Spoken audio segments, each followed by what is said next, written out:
आप सभी का स्वागत है आपके YouTube चैनल आकार अकेडमी में। पहला प्रश्न, जंतु किस लक्षण में पादपों से मिलते हैं? तो ऑप्शन नंबर ए है ये दिन रात, ठीक है ना। दूसरा क्वेश्चन, क्या आपका जीवन का मूलभूत लक्षण क्या है? तो जीवन का आपका मूलभूत लक्षण क्या है बच्चों? सही उत्तर आप लोग बताइए जल्दी से। सही उत्तर है बच्चों वृद्धि तथा प्रजनन, ठीक है ना बच्चों। वृद्धि होगा और तथा प्रजनन होगा। प्रश्न नंबर 3 आपका मोस्ट इंपॉर्टेंट क्वेश्चन है बायोलॉजी के लिए, कक्षा 12वीं के लिए, कॉम्पिटिटिव एग्जाम के लिए भी, ठीक है ना। जंतु विज्ञान के जनक थे अरस्तु। जंतु विज्ञान के जनक कौन थे? प्रश्न नंबर 3 आपका उत्तर नंबर है आपका ए, अरस्तु, ठीक है ना बच्चों। चलिए अगला प्रश्न देखते हैं। प्रश्न नंबर 4, श्वसन प्रक्रिया क्या है? पूछ रहा है प्रश्न कहता है श्वसन प्रक्रिया क्या है? तो सही उत्तर है होगा आपका अपचयन, ठीक है ना। ऑप्शन नंबर कौन सा हो गया आपका? तो ऑप्शन नंबर सी होगा अपचयन, ठीक है ना बच्चों। प्रश्न नंबर आगे आते हैं, चलिए हम 4th में। आप लोग के लिए मोस्ट इंपॉर्टेंट क्वेश्चन मैं सूरज सर आप लोग के लिए लाया हूँ। इंपॉर्टेंट क्वेश्चन मैं आपके लिए ढूंढ के लाया हूँ। कक्षा 12वीं के लिए भी मोस्ट इंपॉर्टेंट है, कॉम्पिटिटिव एग्जाम के लिए, नीट लिख के लिए, सभी के लिए बायोलॉजी के जो क्वेश्चन आते हैं सभी लोग पूछे जाते हैं, ठीक है ना। 5वां क्वेश्चन है, पृथ्वी पर पाए जाने वाले समस्त जीवधारी संस्थापित करते हैं, तो कौन संस्थापित करते हैं? तो सही उत्तर आपका है जीवोम, ठीक है ना। ऑप्शन नंबर ए है आपका। प्रश्न नंबर 6 है बच्चों, जीवन का अर्थ होता है, इंग्लिश शब्द होता है लाइफ कहा जाता है, तो option number D B C को, ठीक है ना। Option number D B C को, दोनों को, ठीक है ना, इसी को कहा जाता है। क्या आपको लगता है कि आप लोग इस कॉम्पिटिटिव एग्जाम में अच्छा अंक ला सकते हैं? हाँ, अगर आप इस तरह मेरे यूट्यूब चैनल को सब्सक्राइब कर लीजिए, सबसे पहले सब्सक्राइब कीजिए, और इसी तरह अगर आप जुड़े रहेंगे तो आप क्लियर, मुझे लगता है 100 में 100 आप आ सकते हैं। जीव विज्ञान की किस शाखा के अंतर्गत पक्षियों का अध्ययन किया जाता है? तो बताइए कौन सा ऑप्शन है आपका जो जीव विज्ञान की शाखा किस शाखा के अंतर्गत पक्षियों का अध्ययन किया जाता है? तो अनिर्थोलॉजी, ठीक है बच्चों, अनिर्थोलॉजी है आपका, ठीक है, अनिर्थोलॉजी। पृथ्वी पर सब जीवों के ऊर्जा स्रोत हैं, तो पृथ्वी के जो सब जीवों के लिए ऊर्जा स्रोत हैं तो क्या है? सूर्य प्रकाश, ठीक है ना, सूर्य प्रकाश है। प्रश्न नंबर 9 देखते हैं बच्चों, बहुत ही इंपॉर्टेंट क्वेश्चन है आपके लिए। कोशिकाओं को सूक्ष्मदर्शी की सहायता से सबसे पहले किस वैज्ञानिक ने देखा? तो सबसे पहले किस वैज्ञानिक ने देखा बच्चों? क्वेश्चन आपका ये कह रहा है कि सबसे पहले किस वैज्ञानिक ने देखा, तो मैं आंसर दूंगा रॉबर्ट हुक ने देखा, ठीक है ना बच्चों, रॉबर्ट हुक ने देखा इसको।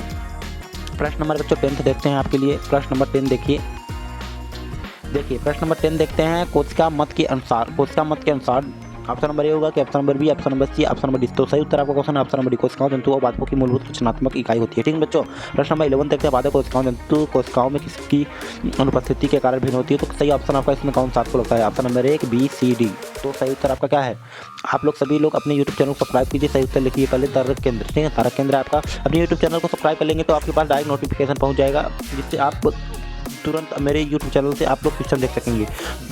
प्रश्न नंबर 12, एक जलपात्र में हरे जलीय उत्पादक भी हो तो मछलियां स्वस्थ रहेंगी, क्योंकि अब ये 4 ऑप्शन है आपके पास। पादपों को खाती है कि हरे वातावरण को पसंद करती है कि पादपों द्वारा मुक्त ऑक्सीजन? तो सही उत्तर आपका पादपों द्वारा मुक्त ऑक्सीजन ग्रहण करती है, ठीक है ना, पादपों द्वारा मुक्त ऑक्सीजन ग्रहण करती है। प्रश्न नंबर कौन सा है?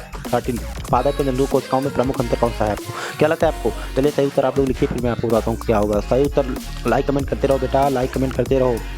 सही उत्तर आप लोग देख लीजिए अच्छे से। देखिए, जंतु कोशिकाओं में दृढ़ कोशिका भित्ति का अभाव, ठीक, जंतु कोशिकाओं में दृढ़ कोशिका भित्ति का अभाव, ऑप्शन नंबर डी है इसमें, ठीक है ना बच्चों। चलिए प्रश्न नंबर 14 देखते हैं। पहली ओंटोलॉजी के अंतर्गत अध्ययन होता है, पहली ओंटोलॉजी के अंतर्गत अध्ययन होता है तो जीवाश्मों का, ठीक है ना बच्चों, जीवाश्मों का अंतर्गत जीवाश्मों का होता है।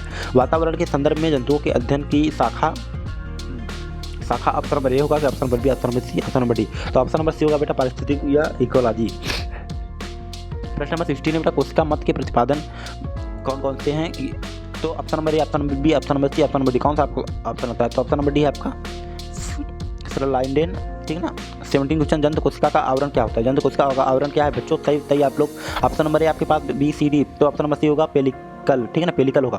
प्रश्न नंबर 18 देखिए जल्दी से, जंतु पादपों में भिन्न मुख्यता क्या है? जंतु पादपों में भिन्न मुख्यता क्या है? तो ऑप्शन नंबर ए पोषण, ठीक है ना। मोस्ट इंपॉर्टेंट क्वेश्चन आपके लिए लाया हूं, मैं बार बार बोलूं, कॉम्पिटिटिव एग्जाम के लिए बहुत ही इंपॉर्टेंट रामबाण की तरह काम करेगा। कोशिका शब्द का प्रथम उपयोग किया, कोशिका शब्द का प्रथम उपयोग किसने किया? चलिए देखते हैं सही उत्तर आपका क्या है। फटाफट इसको कमेंट करते रहिए, रॉबर्ट हुक ने। और अगर आपको ऐसे ही प्रश्न चाहिए तो आप लोग कमेंट करके बताइए कि सर मुझे और प्रश्न चाहिए, मैं आपके लिए बना के दूंगा, ठीक है ना बच्चों, तुरंत बनाऊंगा। प्रश्न नंबर 20, जीव विज्ञान की शाखा जिसमें जीवों के आचरण का अध्ययन होता है, तो सही उत्तर आपका कौन सा है बच्चों? इथोलॉजी, ठीक है, इथोलॉजी। जंतु विज्ञान की शाखा जिसके अंतर्गत सरीसृपों का अध्ययन होता है, तो कौन सा ऑप्शन है? हरिपीटोलॉजी। जीव विज्ञान की शाखा जिसमें वंशागति का अध्ययन होता है, तो कौन सा उत्तर है आपका? ऑप्शन नंबर डी, आनुवंशिकी। मोलस्का और इनके देह खेलों के अध्ययन की शाखा ऑप्शन नंबर ए होगा, option number B, option number C, option number D. तो ऑप्शन नंबर बी होगा बेटा। 24 क्वेश्चन है। जीव विज्ञान की शाखा जिसके अंतर्गत चींटियों का अध्ययन होता है, तो कौन से विज्ञान की ये शाखा है जिसमें चींटियों का अध्ययन होता है, तो क्या होता है? ऑप्शन नंबर डी मीर मिकोलॉजी, ठीक है ना बेटा, मीर मिकोलॉजी होगा। प्रश्न नंबर 25 देखिए, रेशम उद्योग को कहते हैं, रेशम उद्योग को क्या कहते हैं बच्चों? रेशम उद्योग को यहाँ पर क्या कहते हैं? रेशम उद्योग को चलिए जानते हैं, रेशम उद्योग को क्या कहते हैं। तो रेशम उद्योग को रुधिर परिसंचरण तंत्र का महत्वपूर्ण ज्ञान प्राप्त करने का वाले वैज्ञानिक थे। तो ऑप्शन नंबर सी आपका विलियम हार्वे है, ठीक है। तो आप सभी लोग इस यूट्यूब चैनल को सब्सक्राइब कर लीजिए। धन्यवाद।